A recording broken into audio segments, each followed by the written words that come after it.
controversy. Lahat ng pinag-usapan at pinagkaguluhan buong linggo. We've got this week's trending issues. Trending issue, Sharon Cuneta nagsalita na sa naging pahayag ng pamilya ni Piolo Pascual dito mismo sa eLife na boto silang pakasalan nito, si Casey Concepcion. Ito ang nireveal ng megastar sa mismong press launch ng kanyang newest endorsement. I'm very happy. I admire Piolo and the way he loves his family. Napaka-blessed ng mama niya at mga kapatid niya. I have absolutely nothing against Piolo. I think he's a good influence on Casey. I like the boy very much. What can I do? Dito nilinaw rin ng megastar ang tunay na dahilan kung bakit siya nawala ng balanse habang sumasayaw sa kanyang birthday concert. No, it wasn't the diet. It was that day hindi ako nakakain sa dami ng ginagawa. Yung number na masayaw tapos mataas yung heels kasi maling-maling na dalang shoes eh. Trending issue, Sara Geronimo, Gerald Anderson at Matteo Guricelli excited na sa pelikulang pagtatambalan nila for the first time. Nga, first shooting ko, nangangapa kaming lahat. Nag-adjust pa kami, but yun nga, sabi ko, we're very excited and happy na makasama kami dito. This is a dream come true na makatrabaho si Sara. As si Gerald, it's just a blessing, to work with him and of course to work with Sara. Masaya naman dito sa set, saka gentlemen na. We are really hopeful na mag-work yung chemistry namin ni Gerald, ma-appreciate ng mga tao yung tandem namin, mapasaya sila. Trending issue, Mariel Rodriguez at Tony Gonzaga. Tuloy na ang komunikasyon. At ang isa sa very happy sa magandang development na ito, ang malapit sa kanilang si Boy Abunda, na kanyang inamin sa launch sa kanya bilang Philippine International Arts Festival Ambassador ng National Commission for Culture and the Arts. I'm very, very happy. Muntik ako ang maiyak nung binabasa ko ang text message ni Mariel para kay Tony. Doon nag-uumpisa yan, hindi napilit, nangyari na lamang on its own volition. At katulad ng sinasabi ko noon na umaasa ako na sana'y maayos ang lahat, magkakaayos nga. Ako'y nagdasal lamang at ako'y hindi nakialam. Yun ang aking contribution doon. Trending issue, Vice Ganda at OG Diaz. Maghihiwalay na nga ba ng landas bilang manager at talent dahil sa di nila pagkakasundo? Oo, hindi ko na nagugustuhan ang pamamalakad niya. Hindi na ako masaya. Puro sama na lang ng loob ang nasa puso ko. Hindi ko na nagugustuhan siya bilang manager ko. Kaya nakakapag-desisyon ako na maghiwalay na kami ng landas. Seryoso ba yan? Yun naman ang hinihintay nilang sagot lahat. Ang tagal-tagal na namin dinay. Sinabi lang hindi kami nag-aaway, hindi kami maghihiwalay, at nangako kami sa isa't isang hindi kami maghihiwalay dahil punong-puno ng pag-ibig ang puso namin sa isa't isa, kaya hindi kami maghihiwalay. Magmula ngayon at sa mga susunod na araw, si OG lang tatawagin nyo para sa mga bagay na may kinalaman sa akin. Welcome to eLive, everyone! Good afternoon, Nicoy. Good afternoon. Ganda naman ang pagbubungad ng show natin, ano? Kaya ba yung sasagutin natin? Oo, yun ang sasagutin mo. Ito, first time ikaw, magiging guest ka. Bigla na eLive. Saan ba nagsimula yung mga naglalabas ang issue na maghihiwalay kayo ni Vi? Actually, nagsimula lang naman yan sa lagnat, tapos naging tikdas. Hindi, sa totoo lang, nagsimula yan sa blind item. Okay lang dahil gumagawa tayo ng blind item. Kaya lang, binibigay nila masyado yung blind item. Kaya, lahat sa amin nakaturo. Since, inaako ko na po ang blind item, kami po yung bina-blind item, ayan kakala nila hindi tayo umaako ng blind item.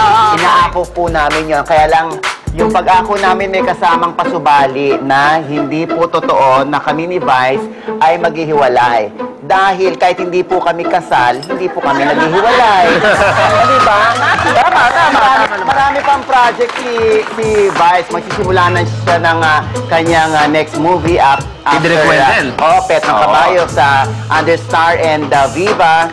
Diba? So, mabuti naman wala pala kayong hidwaan. Wala. Diyos ko, ano ba naman? Mamaya nga, nasa General Trias Cavite, dyan sa Lake Hill, si Vice Nalusot pa yun. Pasok mo yun. Ito naman, Louie, sige naman natin yung reaction mo. So, Mariel and Tony, nagkabati na sila. Okay. Ito ba sa tingin mo parang open door para kayo din ni Mariel ay tuluyan ng Eto na naman.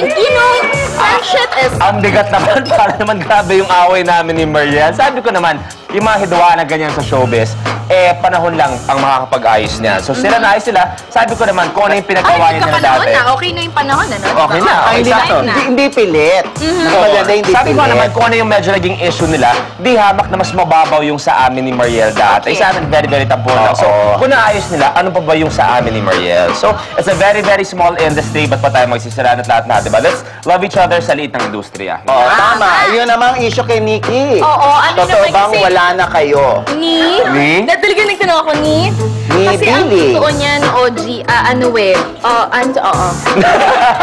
Ay, klaro mo. Klaro mo, mamaya. Hindi, ito talaga nag-uumpisa. Okay na okay kami, friends na friends kami. Pero ano ba ang pinakamalaking... Okay na okay kami. Friends na lang kayo? Ha? Friends na lang kayo? Friends? Ano bang akala mo? Ganun lang talaga ako sa mga boys. Tropa lang. Pero eto. Eto ha, Ay, Mr. joke lang, ha? Hindi, ikaw na, Mr. Beam po, ang pinakamalaking kontrobersiya. Po, on a serious note, ito ang pinakamalaking issue natin this week. Si Baron Geisler inakusahang ng bastos sa actress na si Miss Harvey Picache. Ito po ang buong detalye. Baron Geisler, hinarap ang ban sa kanyang makatrabaho ang ibang artista dahil daw sa pambabastos niya kay Cherry Pie Picache. Muling nahaharap sa matinding kontrobersiya ang aktor na si Baron Geisler matapos ang reklamo laban sa kanya ng aktres na si Cherry Pie Picache. Nakaramdam daw ng pambabastos ang aktres ng hawakan ni Baron ang dibdib nito sa taping ng kanilang teleseryeng Noah Biyernes noong isang linggo. Ang kampo ni Cherry Pie agad na gumawa ng aksyon at formal na nagsampa ng reklamo sa Professional Artist Management Incorporated or PAMI. Matapos kumalat ang issue, hindi muna humarap sa publiko si Baron at nakita lamang siya noong Wednesday nang mag-not guilty plea siya sa 2 counts of acts of lasciviousness and 2 counts of unjust vexation na isinampa laban sa kanya ni Yasmin Curdy. Maliban sa naging kaso niya kay Yasmin ay naharap din si Baron sa reklamong harassment mula sa TV host actors na si Julia Clarete at ang anak ni William Martinez at Yayo Aguila na si Patricia. Sa naging reklamo ni Cherry Pie, si Baron itinanggi ang mga paratang laban sa kanya. Yung character ko po ay isang unggoy na mahilig magwala. Ibig sabihin, in character lang po ako. Parang nanay ko na po yan. Hindi ko po yan... ni minsan kahit sa set, yung mga kasamahan ko sa taping, sa trabaho, hindi ko po binibigyan ng mali siya at hindi ko po pagnanasaan. Pero kinagabihan, matapos ang pagpupulo ng mga miyembro, inilabas ng PAMI ang kanilang desisyon tungkol sa nagawa ni Baron. After hearing both sides from the 2 PAMI members, Ed and Arnold, the PAMI has decided that all PAMI-managed artists should not be exposed to incidents like this again for their safety and security. We are requesting the assurance from all networks and movie producers to ensure that any actor in an intoxicated state should not be allowed on the set. That Baron should publicly apologize to Miss Cherry Pie Picache, to inhibit all PAMI-managed artists from working with Baron until such time that PAMI believes Baron Geisler is fully rehabilitated. Ang manager ni Baron si Arnold Vegafria, maluwag na tinanggap ang desisyon ng PAMI. It's a fair square. I apologize in behalf of Baron. I apologize to Eden Estrella and to Cherry Pie sa nangyari. Either ginawa niya, sabihin niya hindi sinadya or sinadya. But may nangyari, may reklamo. So definitely, ayusin natin. At kahapon, Biyernes, muling humarap sa media si Baron. Dito ginawa niyang isa sa mga naging desisyon ng PAMI, ang mag-issue ng public apology kay Cherry Pie. I am very, very sorry, Miss Pie. I just want to apologize to my network and my co-actors. Si Baron, hindi itinagong labis siyang naapektuhan sa desisyon ng PAMI na iban siyang makatrabaho ng iba pang talents ng PAMI habang hindi pa siya nare-rehab. Sa totoo lang, parang pakiramdam ko pinagkaisaan ako. Pero deserve ko naman. Para sa akin, parang sana hindi muna nila ako dyan-adjagad. Pero siguro nagsawa na rin sila sa mga complaints sa akin. Kaya parang, sige, para matapos na. May ultimatum kami. Actually, kahit hindi nila sabihin na mag-rehab ako, nasa plans ko naman po talaga.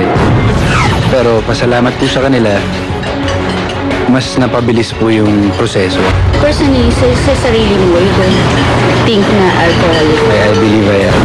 Pero iba't ibang degree po yan. Kasi yung sa akin, alcohol management, hindi ako marunong dala. So, ibig sabihin, huwag ka na uminom. Matigas lang talaga ulo. When I drink, I don't know when to stop. And I become unmanageable. Bukas na raw ang loob ni Baron ngayon sa pagpasok niya next week sa rehab. Actually, 45 days lang okay na kasi in-assess naman ho ako. But I'm going for the 90 days na mas mahaba. But of course, with the help of, the professionals na nandun, mahal po itong gagawin ko eh. Kung maaaring ang humingi ng tulong sa PAMI, kung yun ang hiling nila eh, kahit kalahati man lang bigyan ako para sa tingin nilang kailangan kong ayusin. Tulungan po nila ako kasi napakamahal magpagamot. Sa lahat ng mga paratang sa kanya, alam raw ni Baron ang negative na imahe niya sa publiko, pero puno pa rin daw siya ng pag-asang muli siyang makakabangon. I'm actually afraid sa future ko with all of this. Kaya nga, alam ko makakasira ito sa akin. Hindi ko alam pagkatapos ito kung may career pa ako. But I'll be praying every day na lang habang wala akong work to fix myself.